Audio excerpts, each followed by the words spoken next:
స్పష్టతతో ఉంది. ఏ రకమైన అన్యాయం జరగకుండా, రెండు వర్గాల తెలంగాణ ఏ బిడ్డకి అన్యాయం జరగకుండా తప్పనిసరిగా దానిపైన డెసిషన్ తీసుకుంటామనే ఒక భరోసాని కూడా ప్రతి ఒక్క యువకునికి మేము కల్పిస్తున్నాము. దానితో పాటు ఏదైతే జాబ్ క్యాలెండర్ అంశానికి సంబంధించి కూడా కాంగ్రెస్ పార్టీ జాబ్ క్యాలెండర్ విడుదల చేయలేదు అని చెప్పి బీఆర్ఎస్ పార్టీ బీజేపీ పార్టీ నాయకులు మాట్లాడుతున్నారు. అరే 10 సంవత్సరాలు రాష్ట్రంలో అధికారంలో ఉన్న మీరు, 10 సంవత్సరాలు కేంద్రంలో అధికారంలో ఉన్న బీజేపీ పార్టీ మీరు ఇచ్చిన ఉద్యోగాలన్నీ, మీరు ఇచ్చిన ఏ ఒక్క అంశాన్ని కూడా మీరు నెరవేర్చకుండా 2 కోట్ల ఉద్యోగాలు ఇస్తా అని చెప్పి నువ్వు మోసం చేసినావు, 2 లక్షల ఉద్యోగాలు ఇస్తా అని చెప్పి రాష్ట్రంలో నువ్వు మోసం చేసినావు. ఈ రోజు పట్టభద్రుల ఎన్నికలు రాగానే ఈ రోజు యువకులని ఏదైతే సంబంధించి 3 నెలల్లో కాంగ్రెస్ పార్టీ అధికారంలోకి రాగానే టీఎస్పీఎస్సీ ప్రక్షాళన చేసినాము.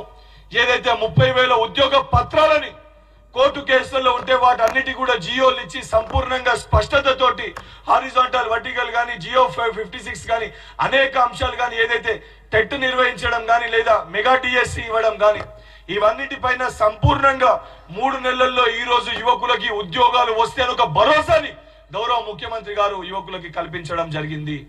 దానితో పాటు తప్పనిసరిగా జాబ్ క్యాలెండర్ ని కూడా, ఎందుకంటే ఈ అకాడమిక్ ఇయర్ డేట్స్ అన్ని కూడా గతంలో పెండింగ్ లో ఉన్న జాబ్ డేట్స్ ఫిబ్రవరిలో ప్రక్షాళన అయి ఫిబ్రవరిలో టీఎస్పీఎస్సీ సంబంధించి కొత్త బోర్డుని కొత్త చైర్మన్ గారిని అపాయింట్ చేయడం జరిగింది.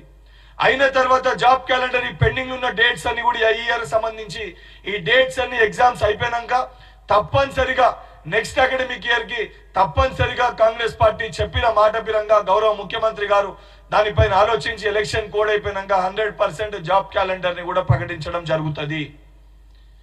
ఏదైతే తెలంగాణ రాష్ట్ర వ్యాప్తంగా ఉన్న ఉమ్మడి ఏదైతే ఖమ్మం, వరంగల్, నల్గొండ 3 జిల్లాల్లో ఉన్న నా యువ సోదరులకి అదేవిధంగా పట్టభద్రులకి ప్రతి ఒక్కరు కూడా ఇది మన ప్రభుత్వము, మన సమస్యల్ని పరిష్కరించుకోనీకి మనం ప్రతి ఒక్కరం కూడా ఈ ప్రభుత్వాన్ని మనం రావాలని చెప్పి మనము గెలిపించుకున్నాము.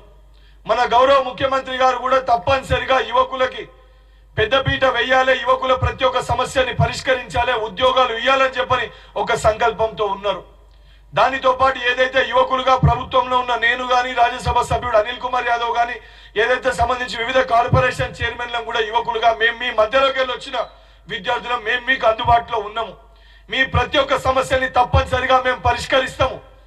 ఏదన్నా సమస్య పరిష్కారం కాకుండా ఆలస్యమైన 100% గా కమిట్మెంట్ తోటి, డెడికేషన్ తోటి మీకు సమాధానం చెప్పి జవాబుదారీతనంగా ఉండే బాధ్యత కూడా మా పైన ఉంది. అదే విధంగా మేము ఉంటాము. ఈ జరగబోయే పట్టభద్రుల ఎన్నికల్లో కూడా ఏదైతే సంబంధించి ఈ యొక్క కల్వకుంట్ల తారక రామారావు గాని బీజేపీ పార్టీ నాయకుల మాటలు వినకుండా పెద్ద ఎత్తున ప్రశ్నించే గొంతుకగా కాంగ్రెస్ పార్టీ పక్షాన తీన్మార్ మల్లన్న గారిని అభ్యర్థిగా ప్రకటించడం జరిగింది. తప్పనిసరిగా మల్లన్నని గెలిపిస్తే ఇవన్నీ అంశాలపైన వారికి కూడా సంపూర్ణ అవగాహన ఉంది. ఇవన్నీ సమస్యల పరిష్కారానికై ఎమ్మెల్సీలో నేను, నాతో పాటు తోడుగా మల్లన్న ఇద్దరం కూడా ముఖ్యమంత్రి గారి దగ్గరికి ప్రతి సమస్యను కూడా వివరించి సమస్యలపైన అవగాహన ఉన్న వ్యక్తులుగా ప్రతి సమస్య గురించి సంపూర్ణంగా వారికి వివరించి ప్రతి సమస్యని పరిష్కరిస్తామని చెప్పి ఒక సంపూర్ణ బాధ్యత ప్రతి ఒక్క యువకునికి పట్టభద్రులకు భరోసాని కల్పిస్తున్నాము. మీరందరూ కూడా మరొకసారి కల్వకుంట్ల తారక రామారావు గారు నిజంగా మీకు చిత్తశుద్ధి ఉంటే, అసలు జియో 46 అంశం ఉంటే జియో 46 పైన మేము ప్రభుత్వానికి నివేదిక పంపించినాము, సంబంధించి రిపోర్టు పంపించినామన్నారు. నిజంగా నువ్వు చెప్పిన మాటలు వాస్తవం అయితే నువ్వు పంపించిన రిపోర్ట్ ఏంది, నువ్వు పంపించిన డాక్యుమెంట్ ఏంది, ఎవిడెన్స్ బయట పెట్టాలని చెప్పి డిమాండ్ చేస్తున్నాము.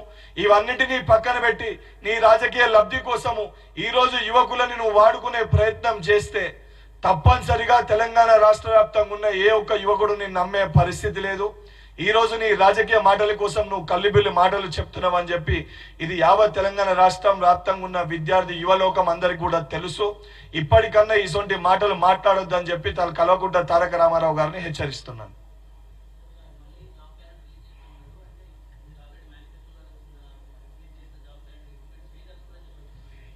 జాబ్ క్యాలెండర్ ని ఆ డేట్ లో సంబంధించి అవే డేట్స్ తోటి ప్రకటించడం జరుగుతుంది. అఫీషియల్ గా గవర్నమెంట్ ఇంటికి వెళ్ళి మేనిఫెస్టోలో పెట్టడం వేరే, అఫీషియల్ గా గవర్నమెంట్కి వెళ్ళి దాన్ని ప్రకటించడం వేరే.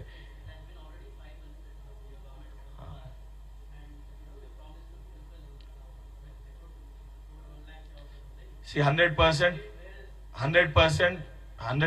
we are on our word. We are not changing our word. But we have the pending notifications which were about to complete. అంటే పెండింగ్ లో ఉన్న నోటిఫికేషన్స్ ఏవైతున్నాయో వీటిని కంప్లీట్ చేసేది ఉండే ఆ డేట్స్ కి. సో టీఎస్పీఎస్సీ ప్రక్షాళన అయినాక ఉదాహరణకి దాంట్లో ఫర్ ఎగ్జాంపుల్ ఫిబ్రవరిలో గ్రూప్ 1 కండక్ట్ చేస్తామని అన్నాం. మనకి టీఎస్పీఎస్సీ సంబంధించి ఇవన్నీ పాత డేట్స్. ఈ పాత డేట్స్ లో ఉన్నాయి కంప్లీట్ చేసినాక మీరు అన్నట్టు కాంగ్రెస్ పార్టీ మేనిఫెస్టోలో ఏ డేట్స్ అయితే ఉన్నాయో డేట్ ప్రకారంగా కాకుండా పలానా మంత్ పలానా వీక్ పలానా జాబ్ కండక్ట్ చేస్తారని 100% 9 రిక్రూట్మెంట్ బోర్డ్స్కి వెళ్ళి ఎలక్షన్ కోడ్ అయిపోయినాక రిపోర్ట్ తెప్పించుకొని చెప్పిన విధంగా నెక్స్ట్ ఇయర్కి వెళ్ళి జాబ్ క్యాలెండర్ ప్రకారం నోటిఫికేషన్స్ ఇవ్వడం జరుగుతుంది, ఉద్యోగాలు కూడా నింపడం జరుగుతుంది.